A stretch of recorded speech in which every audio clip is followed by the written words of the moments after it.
João capítulo 20, do verso 26 ao 31, diz assim: 8 dias depois, os discípulos estavam outra vez ali reunidos e Tomé estava entre eles. Estando as portas trancadas, Jesus chegou, colocou-se no meio deles e disse: Paz seja convosco. Depois disse a Tomé: Coloca aqui o teu dedo e vê minhas mãos. Estende a tua mão e coloca no meu lado. Não sejas incrédulo, mas crente. Tomé lhe respondeu: Senhor meu e Deus meu. E Jesus lhe disse: Porque me viste e creste?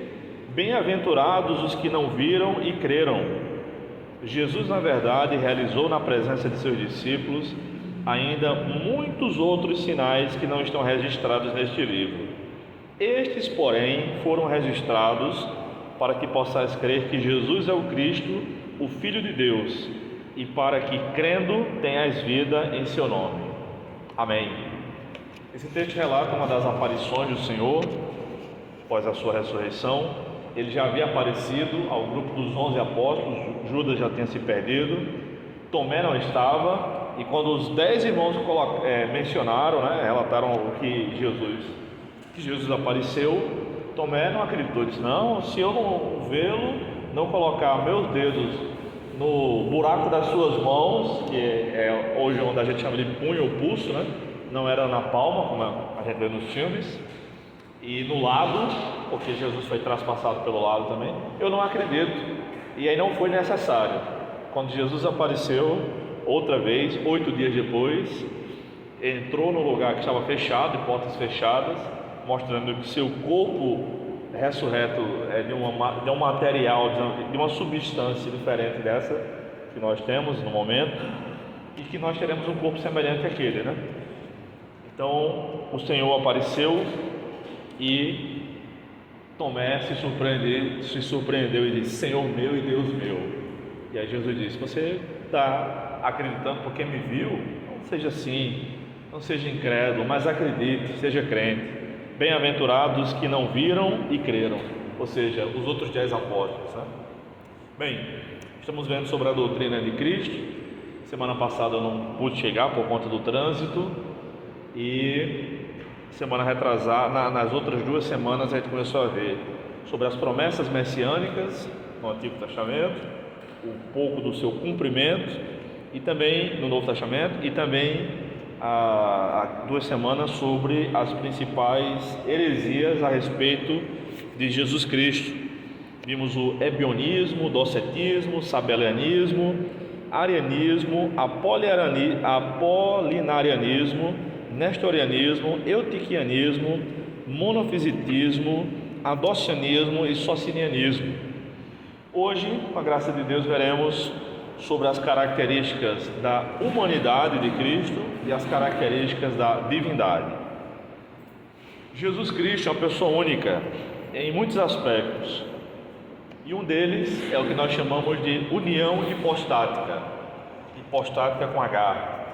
A união hipostática fala da natureza da união das 2 naturezas de Cristo, sua natureza humana e natureza divina. Esse encontro forma uma união hipostática, acima de tudo que se pode ver. E nós não acreditamos, como nós vimos sobre as heresias, que Jesus era meio homem, meio Deus. Não, ou que ele é meio homem, meio Deus. Ele é 100% humano e 100% divino. Ao longo das Escrituras, a gente não vê essa diferenciação como nós ocidentais estamos acostumados a ver. Olha, aqui ele está agindo como homem, aqui ele está agindo como Deus, porque não tem como distinguir, E a Bíblia foi escrita exatamente como o povo acreditava, o relato é inspirado por Deus e não tem erro, Mas hoje nós vamos ver primeiro algumas das suas características divinas, a humanidade de Jesus Cristo. E eu fui por ordem alfabética de A a Z, não dá tempo de ver todas as referências bíblicas, mas a maioria é bem conhecida. Então Jesus teve fome, não somente uma vez, várias vezes. Jesus teve fome. Eu também estou com um pouco de fome, mas quando chegar em casa eu vou comer, se Deus quiser. Tá? Jesus teve sede, nós também sentimos sede, né? faz parte, né? Seres humanos e animais, de modo geral, sentem fome, sentem sede. Jesus se cansou, então às vezes tem gente que acha que se cansar é pecado, ser fraco é pecado, ser limitado. Ó, quantas orações eu já não ouvi: Senhor, perdoe minhas limitações. Não peça perdão porque é limitado, peça perdão porque peca. Deus nos fez limitados, infinito só Ele. Não é pecado ser limitado. A gente precisa comer, precisa descansar, precisa dormir. E quando essa questão natural não é obedecida, nós adoecemos do corpo e da mente. Quando Elias, o profeta Elias, matou 450 homens num só dia, imagina o estresse que não deve ter sido para ele. Ele não era um jagunço, ele não era um cangaceiro, e mesmo se fosse, embora ele tenha feito algo correto, isso era algo muito profundamente estressante. E aí depois bastou, ele estava já por uma gota d'água, né? E aí quando a Jezabel o ameaçou, ele fugiu. E ele andou o caminho de um dia, andou, e quando não aguentava mais, ele pediu a Deus para morrer. Ora, ele não queria morrer, ele só estava estressado. A palavra depressão é uma palavra recente. Antigamente se usava mais melancolia, tristeza, enfim, e as pessoas não tinham um termo correto para o que a gente sabe hoje que é depressão. E ele estava deprimido. Qual foi a solução de Deus para ele? Sono, comida e alívio do estresse. Você vai morar na beira de um ribeiro, natureza, coma e durma. Muita coisa se resolve com um passeio, uma caminhada daquelas que a Alpide faz na natureza, uma boa refeição e um bom cochilo. Muita besteira é evitada com isso. Deus nos fez assim, tá? Então eu trabalho em casa a maior parte do tempo. Para mim é uma dificuldade parar um dia para descansar mesmo, mas eu consigo. A tentação do trabalho está ali. Puxa, podia aproveitar hoje e dar uma adiantada naquele livro, ou terminar aquele sermão, ou responder aquelas mensagens do trabalho no WhatsApp. Mas não, um dia por semana eu paro e não faço nada disso. Não importa a pressão, eu não sucumbo, porque eu já sucumbi outrora e não é nada bom. Deus deu como quarto mandamento a guarda do sábado. Nós não acreditamos que deve ser mais um dia específico, mas há um princípio sabático na nova aliança, um princípio de descanso. Quando eu vejo alguém muito estressado, com muito problema, a primeira coisa que eu pergunto é: qual o seu dia de folga? Geralmente essa pessoa não tem um dia de folga, um dia que ela para de trabalhar. É o que Deus quer de nós. E aí, como as pessoas descansam, varia. Eu vou no parque, eu dou um passeio. Se eu tiver com muito sono, ponho o sono em dia. Vou ver alguma coisa na televisão, ou vou conversar com amigos. Enfim, o importante é parar de trabalhar. Cada um descansa como quiser. E às vezes a gente quer descansar passeando, às vezes quer descansar ficando em casa. Jesus guardava o sábado. E ele dormia, e dormia bem. Jesus sentiu dor, é humano sentir dor, tá? Jesus foi tentado, os 3 evangelhos sinóticos dizem isso, né? Mateus, Marcos e Lucas. Jesus possuía um corpo físico e real, e até começou a ser negado isso poucos anos depois da morte e ressurreição de Cristo. Uma heresia chamada gnosticismo, vem na palavra gnose, que em grego é conhecimento.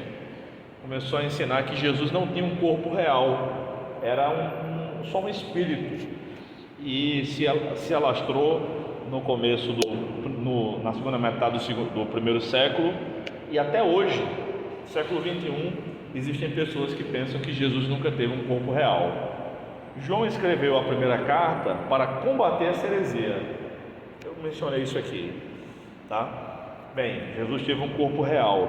Jesus cresceu em tamanho e sabedoria. Ele aprendeu a falar aramaico, aprendeu a ler hebraico, para ler a lei na sinagoga, como qualquer judeu, tá? Ele aprendeu a falar, aprendeu a andar, deve ter levado algumas quedas, como toda criança. Aprendeu a pedir comida, aprendeu a ir no banheiro sozinho, tudo que uma criança normal aprende. Jesus aprendeu e foi crescendo. A voz dele era fina quando era criança, passou pela puberdade, engrossou com a voz de um homem naturalmente, tá? Jesus era uma pessoa normal, tinha sangue, saiu sangue dele, né, quando ele estava na cruz. E uma das características que eu pus aqui, ele andou de jumento. Quer coisa mais humana que isso? No interior até hoje o jumento é a alegria da garotada.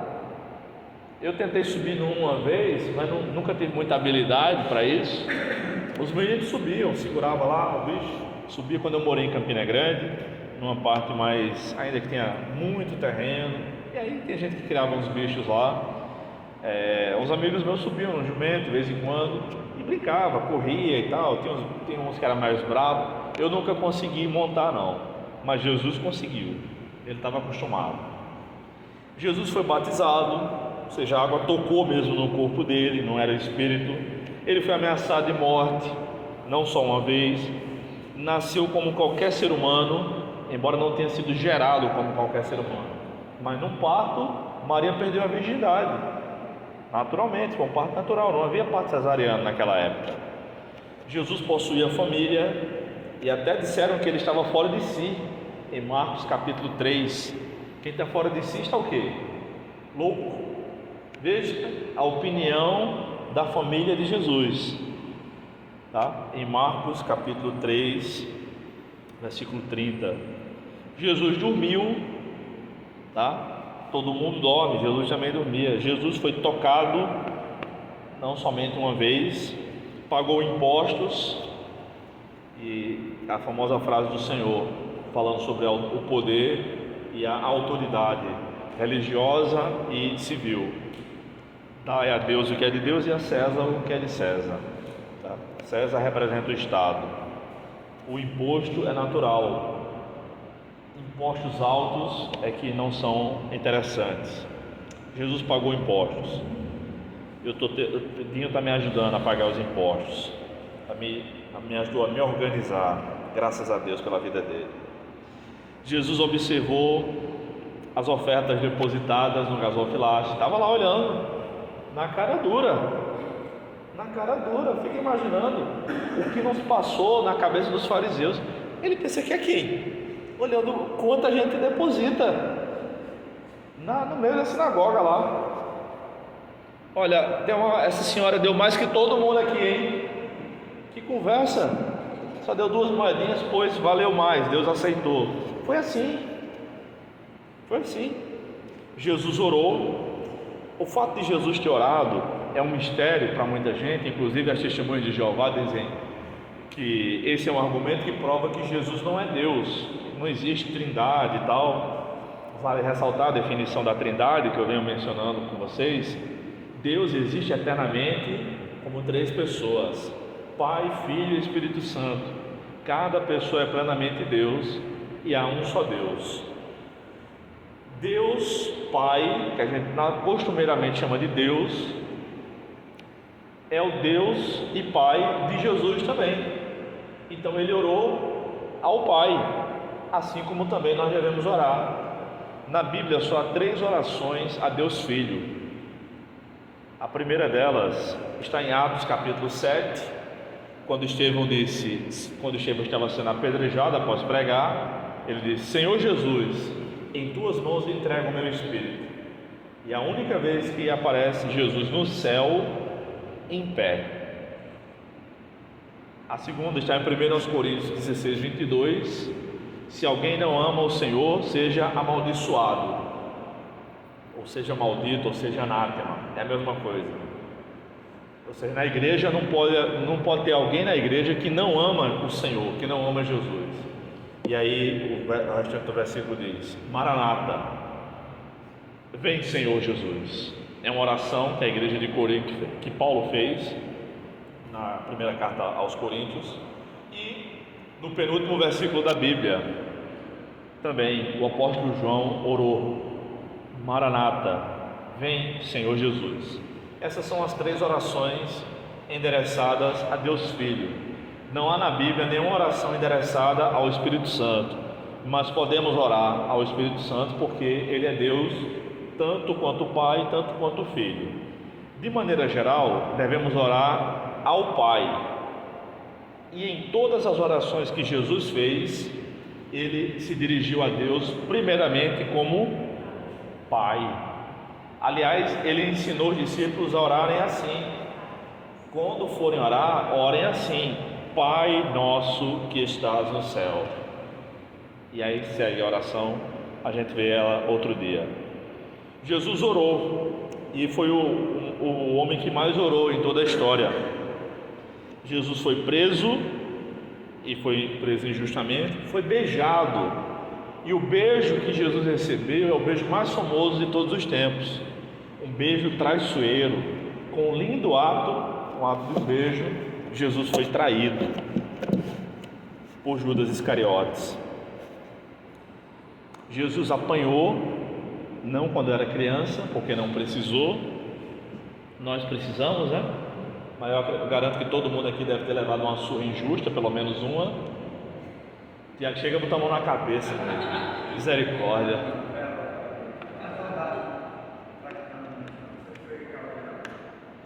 Tá certo.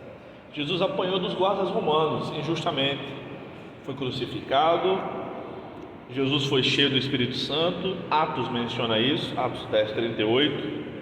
Foi sepultado, embora não tenha sido enterrado, ele foi sepultado porque a cultura lá era outra, tá? E foi apresentado no templo quando criança, inclusive foi circuncidado ao 8º dia de nascido. O menino de Jesus deve ter chorado bastante, que dói, né? Mas faz na criança no 8º dia de vida, como Deus orientou. E Jesus cultuou na sinagoga a vida toda. Nós vemos nos evangelhos uma outra vez que Jesus foi à sinagoga, mas Jesus cultuou na sinagoga a vida toda, tá? Também foi ao templo e ofereceu sacrifícios, muito provavelmente. Será? Não sei. Mas ele agiu como qualquer judeu, tá? Bem, então não há dúvidas da humanidade de Jesus. 100% humano, tranquilamente. O correto, irmãos, inclusive é a gente dizer, não que Jesus era humano, mas que Jesus é. Ele permanece no céu com sua aparência. Em Atos capítulo 1, versículo 11, diz assim: Homens galileus, por que estáis olhando para o céu?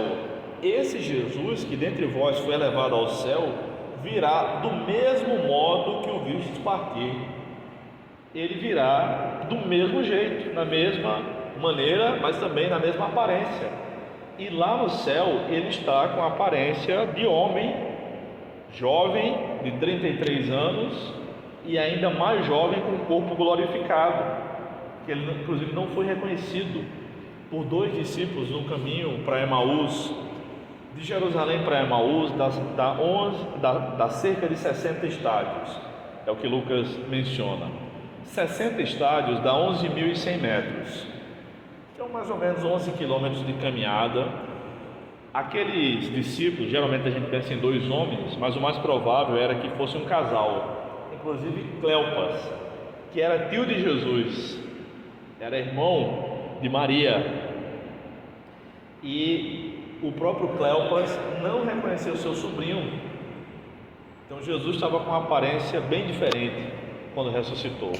Então o correto não é a gente dizer Jesus era humano, Jesus é humano, agora porém seu corpo glorificado. Quando o Senhor voltar e os mortos ressuscitarem, nós formos arrebatados, nós teremos um corpo semelhante ao do Senhor. E aqueles irmãos que já morreram, que a Bíblia diz eufemisticamente, né, de um abrandamento de linguagem, que estão dormindo no Senhor, mas para Deus ninguém está morto. Jesus disse: para Ele todos vivem, por isso ele sente alegria em ser chamado Deus de Abraão, Isaac e Jacó, pois Deus não é Deus de mortos e Deus de vivos, e sim Deus de vivos. Lembram disso? Então, para Deus, todos os crentes estão vivos no céu. Estão no céu? Sim, estão no céu, porém ainda não desfrutando da plenitude celestial, porque ainda não receberam um corpo glorificado. Estão naquilo que nós chamamos de fase intermediária. As suas almas estão no céu, mas de uma maneira que a gente não sabe explicar muito bem. Receberam vestiduras brancas, tá? Mas ainda não desfrutam da plenitude celestial, porque o Senhor ainda não voltou, mas estão no céu, desfrutando da presença de Deus. Vamos ver agora então algumas questões sobre a divindade de Jesus. 100% humano, mas também 100% divino. Jesus é a única pessoa na história que é 200%, né?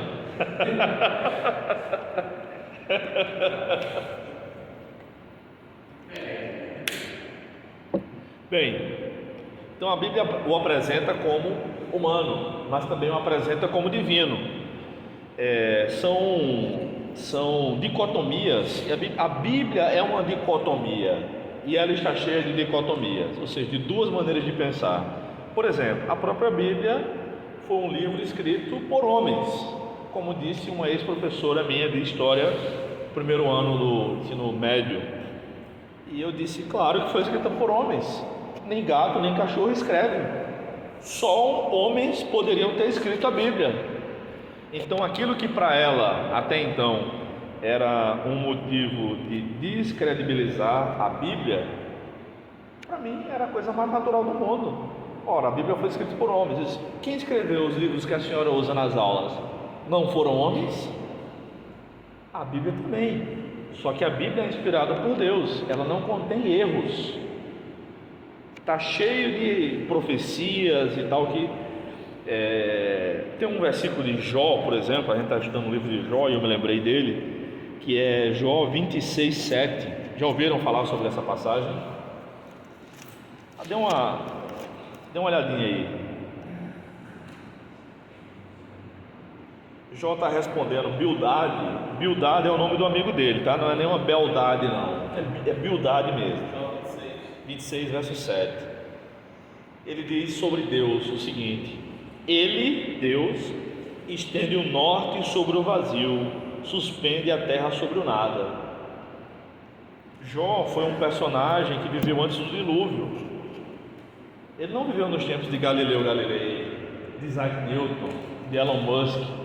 Como é que ele sabia que a terra está sendo sustentada sobre nada?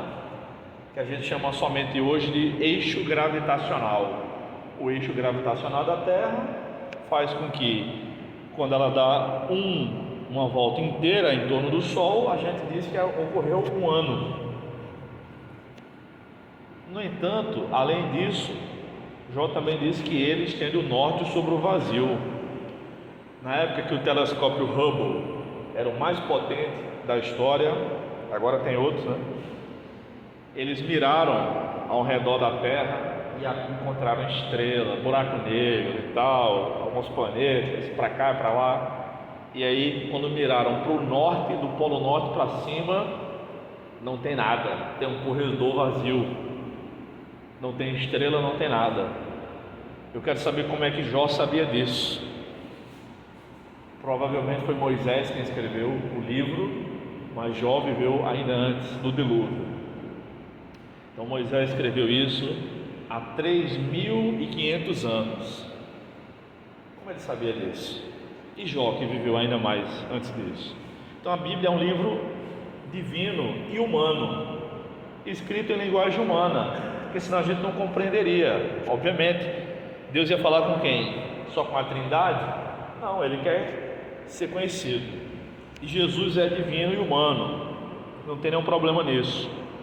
A Bíblia apresenta aqui Jesus como o Criador.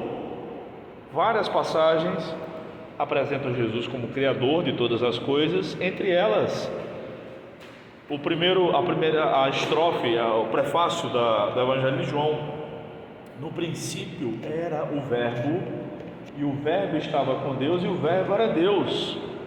Ele fez todas as coisas. Vou ler aqui o verso 2 e o 3. Ele estava no princípio com Deus. Todas as coisas foram feitas por intermédio dele, e sem ele nada do que foi feito existiria. Jesus é co-criador com o Pai e com o Espírito Santo. Aliás, na criação nós vemos o Espírito Santo pairando sobre a face das águas. Nos evangelhos nós vemos Jesus andando sobre as águas, pelo seu próprio poder. Pedro também andou, mas pelo poder de Cristo, e até afundou porque duvidou. E no livro de Jó nós vemos Deus caminhando sobre as águas. Jó capítulo 9,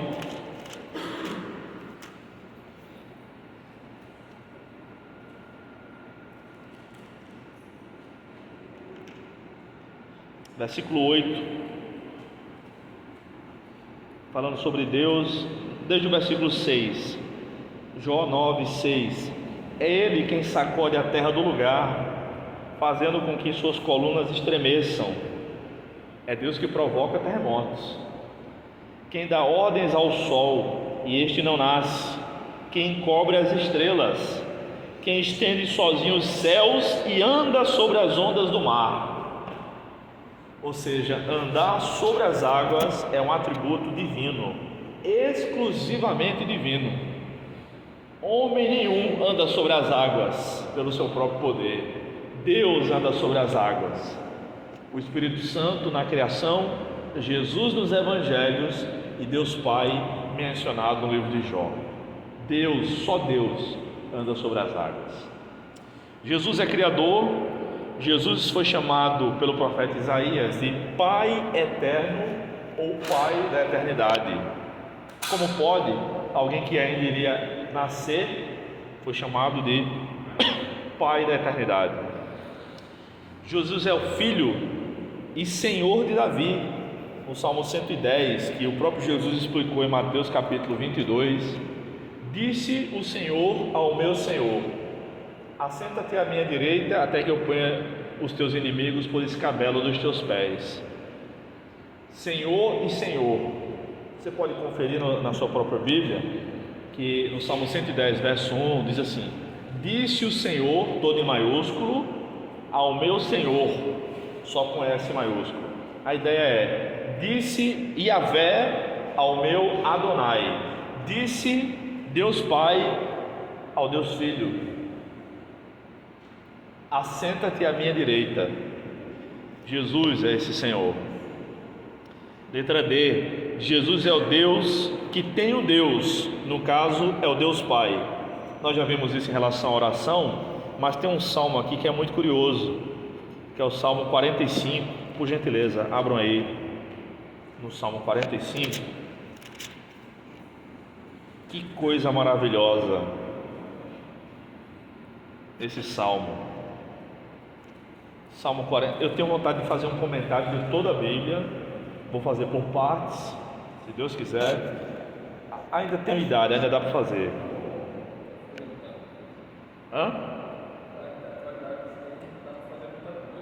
Dá, só Deus me empata, ninguém vai me empatar não, eu acho que Deus não vai me empatar também não.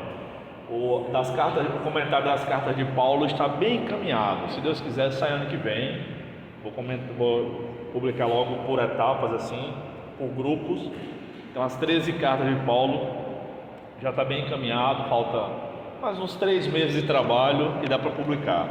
E também vai chegar a hora dos Salmos. Eu quero comentar toda a Bíblia, se Deus me der condições farei isso, é um desejo antigo. Primeiro a sistemática, outros livros, aí eu fui aprendendo, digo, não, quando eu for comentar a Bíblia eu quero estar escrevendo minimamente bem, aí já, acho que já dá. Salmo 45, irmãos, eu vou ler aqui os versos 6 e 7, prestem bastante atenção. Aqui é uma conversa na Trindade, ou sobre a Trindade, versos 6 e 7. O teu trono, ó Deus, subsiste pelos séculos dos séculos, e o cetro do teu reino é cetro de equidade. Amaste a justiça e odiaste o pecado. Por isso, Deus, o teu Deus, te ungiu com óleo de alegria mais do que a teus companheiros. Daí a importância de ler direitinho, com vírgula, com ponto e tudo mais. O salmista está falando a Jesus. Por isso Deus, olha para mim por um momento, como se Jesus estivesse desse lado. Por isso Deus, o teu Deus, te ungiu com óleo de alegria. Onde diz isso? Atos 10:38 diz isso, confirma. Jesus é Deus, mas Ele tem um Deus. Quem é o seu Deus? É o Deus Pai. Tá? Então essa conversa mole das testemunhas de Jeová, dizendo, tá vendo? Jesus orou, Ele não é Deus. Vai ler a Bíblia, rapaz. Vai ler a Bíblia e comer farinha. Tipo conversa. Jesus é o Filho do Homem, que tem características divinas.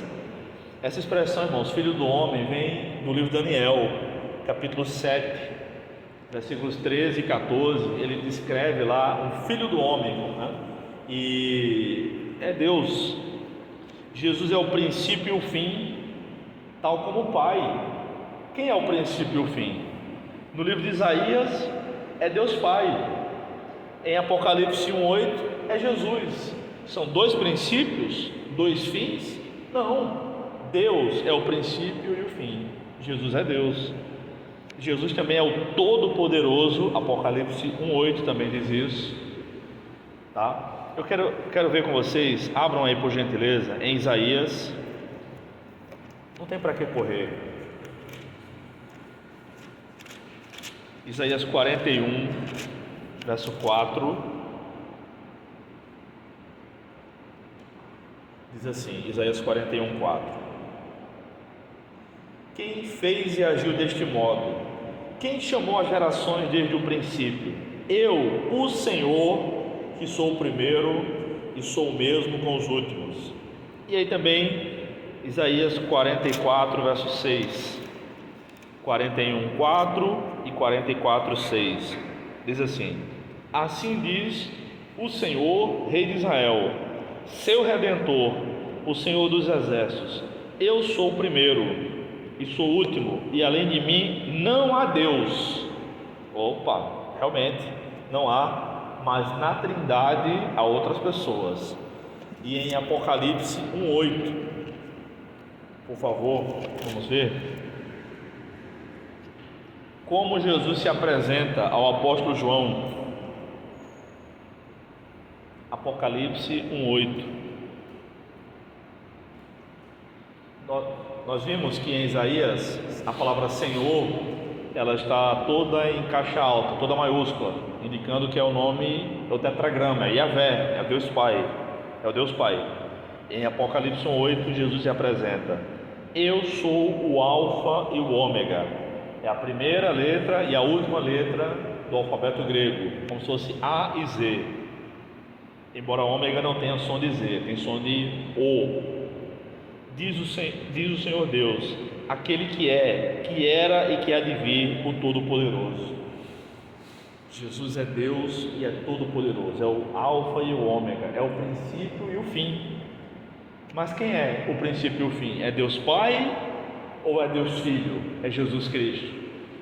Se Jesus não for Deus ou não fosse Deus, ele seria o maior mentiroso da história, um falso mestre, um homem malvado, um falso profeta, porque estaria ensinando idolatria em Israel, ensinando as pessoas a adorarem outro Deus. Então ele não seria um bom homem. É impossível que Jesus seja somente um grande mestre e não Deus, porque se ele fosse um grande mestre ele estaria errado, porque ele diz que é Deus. Então, ou ele é Deus, ele é tudo o que a Bíblia diz, ou ele não é nada. Não tem como ser a metade. Mas nós sabemos que ele é tudo. Aliás, uma expressão que Paulo usa na carta aos Colossenses: para que Cristo seja tudo em todos. Vai chegar esse dia. Vai chegar esse dia. Estamos animados, esperançosos. Esse dia vai chegar. dia vai chegar, e vai ser. É para isso que a gente trabalha e que a gente luta, para esse dia do encontro com o Senhor. Bem, Jesus é o Todo-Poderoso, Ele é atemporal, não tem tempo para Deus, mas para a gente tem, e o nosso tempo chegou ao fim. Semana que vem, querendo Deus, que é Todo-Poderoso, a gente continua a partir daqui. Estou na letra G, vou até a letra Z, se Deus quiser. Vocês têm alguma pergunta, alguma colocação, irmão, sobre a divindade, a humanidade, as duas naturezas de Cristo?